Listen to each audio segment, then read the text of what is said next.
जय श्री कृष्णा। वृश्चिक राशि की बात करते हैं। अब ये वृश्चिक राशि बड़ी महत्वपूर्ण चल रही है इस समय। देखिए, सबसे खास बात क्या है कि शुरुआत हो रही है वृषभ के चंद्रमा से इस वीक की। वृषभ, मिथुन, कर्क और सिंह, ये चारों चंद्रमा इस वृश्चिक राशि के लिए बड़े महत्वपूर्ण हैं। जैसे ही चंद्रमा वृषभ में जाते हैं और इसके बाद यहां से निकलते हैं तो एक जैसा अमूमन बोला जाता है काल सर्प दोष की पोजीशन, तो उससे बाहर जाएंगे चंद्रमा। तो 27 तारीख के बाद से 28 के बाद से चंद्रमा बाहर निकलेंगे। लेकिन इस योग से कोई घबराने की जरूरत नहीं है। ऐसा कोई, मैंने इसके नेगेटिव इफेक्ट बहुत ज्यादा अपनी पूरी लाइफ टाइम में नहीं देखे हैं प्रोफेशनल लाइफ के वक्त में। और ये लोगों ने एक डरा रखा है बहुत ज्यादा।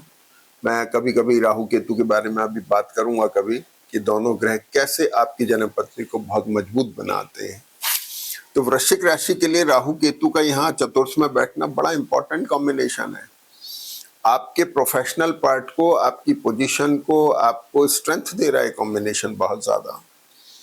शुक्र का यहाँ बैठना बहुत अच्छा पोजीशन है। अब सबसे बड़ी चीज क्या है कि शुक्र सप्तम भाव में जैसे ही आते हैं, मैरिटल और बिजनेस रिलेशनशिप को लेकर के थोड़ा कंसर्न डेवलप हो रहा है, सोच विचार चल रहा है। आपका आपका कोई अटैचमेंट है तो वहां थोड़ा सा डेवलपमेंट आ रहे हैं। बिजनेस में कोई नए टाई अप्स होने तो उनको लेकर के डेवलपमेंट्स आ रहे हैं, बढ़ोतरी को लेके।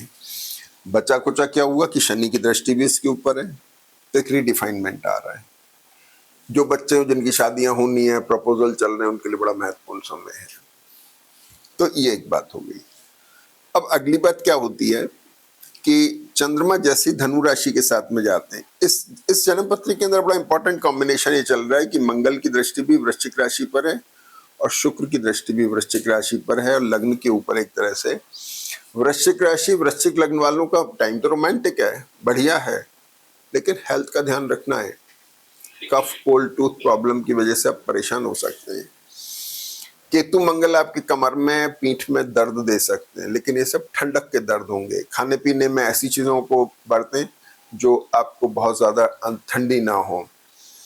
हाँ, दही, छाछ वगैरह इनका सेवन थोड़ा कुछ दिन के लिए रोकें, बहुत जरूरी है। मंगल केतु से कमर और कंधे के बीच का पोर्शन हुआ थोड़ा सा शिंक कर रहा है, थोड़ा सा कंप्रेस कर रहा है, एपेटाइट लो हो सकता है। तो थोड़ा नींबू का प्रयोग अगर आप करें हल्का गर्म पानी में, बहुत नवाया सा, और मुश्किल से 1 टीस्पून नींबू, तो आपको बहुत फर्क पड़ेगा इससे। ये काफी सारी चीजों से आपको निजात मिल जाएगी। चंद्रमा मिथुन राशि में जैसे ही आते हैं, मिथुन राशि जो है गुरु के ऊपर दृष्टि है गुरु की। चंद्रमा बैठ करके पैसे को लेके कंसर्न डेवलप करते हैं, आपके संतान पक्ष को लेके कंसर्न डेवलप करते हैं, आपके एजुकेशन को लेके कंसर्न डेवलप कर रहे हैं, ठीक है ना। आपके विचारों के अंदर जो अस्थिरता उसको लेके डेवलप कर रहे हैं, तो आपको थोड़ा स्थिर देंगे। लेकिन अष्टम में आने के बाद ट्रैवल भी करा सकते हैं, आपकी यात्रा भी हो सकती है, आप जा भी सकते हैं, लेकिन प्लीजेंट है। बराबर कंसर्न जो है ये एसेट को लेकर के बनी हुई है। ये जो कॉम्बिनेशन है ये मिथुन के चंद्रमा में एसेट क्रिएशन की तरफ जा रहा है। तो मिथुन के चंद्रमा आ रहे हैं 22 जुलाई से। अब मिथुन के चंद्रमा में बड़े सारे डेवलपमेंट्स हैं इस बार। क्या डेवलपमेंट है?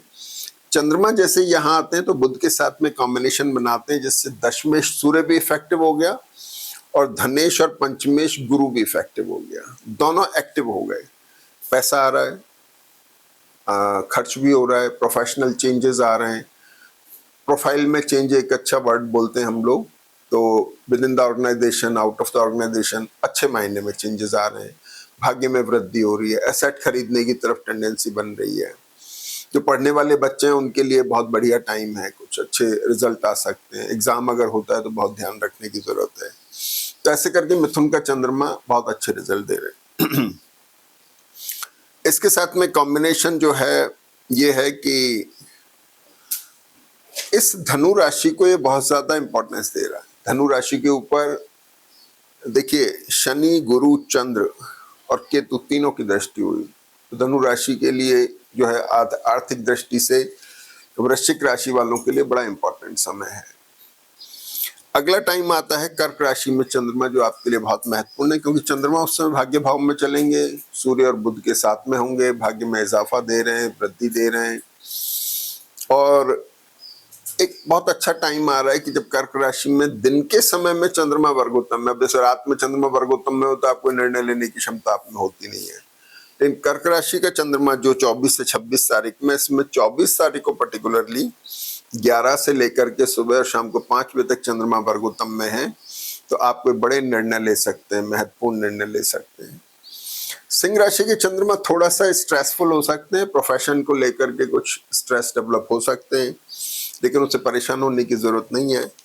बाकी जन्मपत्री बड़ी स्ट्रांग है, बड़ी मजबूत है, बंधी हुई है। आप चाहें तो इन 4-5 दिनों में, इस वीक में कुछ अच्छे प्रयास करके बहुत अच्छा फायदा उठा सकते हैं। जय श्री कृष्ण।